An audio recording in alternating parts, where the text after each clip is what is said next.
How can you embody the state of having a marriage or a committed relationship? The same way you have the state of anything else. You're already married. It's embodiment works the same no matter what we're talking about.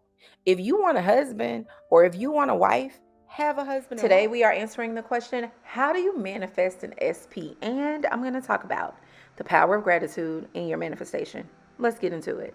Space, but I think that forcing happiness doesn't really work. Lean to gratitude. I feel like gratitude is a cheat code. Gratitude is really a cheat code. If you can lean into gratitude in the times that you start to feel like you're lacking something, like it'll change the game. Leaning into gratitude can manifest as well as being in a state. Because I'm going to tell you the secret about gratitude. You may be struggling to stay in a state, but if you can get into gratitude, you're going to start seeing more things to be grateful for. And when you start seeing more things to be grateful for, it begins to be easier to be inside of states that you already have these other amazing things because all you see around you are things to be grateful for. Like the reality is, even if you did live in a hood and they were shooting and the crackheads outside your door, there's still something to be grateful for. There is something to be grateful for. There's always something to be grateful for. So if you can shift to that, that almost like supersedes all the other things. Gratitude is a very high vibrational emotion, up there with love. How can you embody the state of having a marriage or a committed relationship? The same way you have the state of anything else. You're already married. Is embodiment works the same no matter what we're talking about. If you want a husband or if you want a wife, have a husband and wife. Have a husband and wife. As you're going to sleep, not a husband and wife, unless you into that. Wait, have a husband or wife. As you go to sleep and kiss your partner. Close your eyes and go to sleep in the arms of the one who go to sleep in the arms of the person that you love. And after you consciously do that, because it's going to start conscious, the subconscious will begin to pick up on it. And you no longer will have to envision it. Next thing you know, you'll be going to sleep in the arms of a person you love.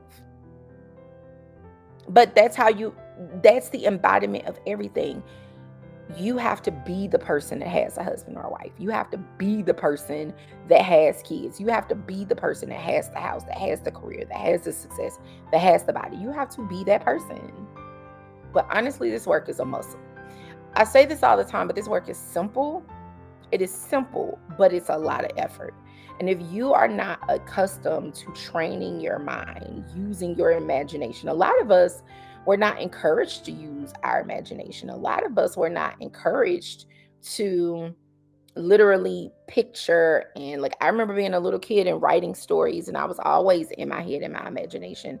I was raised being told that books are my friends, and so I was always like in these creative spaces. So imagination has always been pretty easy for me to use, but I have so many friends who struggle with using their imagination because it's just not a thing. They're not accustomed to visualizing anything. And so it feels foreign to them, it feels fake to them. And I suggest instead of going out and going for the big gusto, start small. So even if, I'll take the one that Stephanie did of relationship. If you started small with like right here while you're looking at me in this moment, like just feel your partner kiss you on your cheek or hear them say I love you. Very small, very simple. Feel a kiss, feel a hug, feel a warm embrace. Hear I love you, and go on. You do little things until that ability grows. I mean, the reality is I can spend most of the day in other realms, like most of the day. But that takes practice, and it's been years of practice.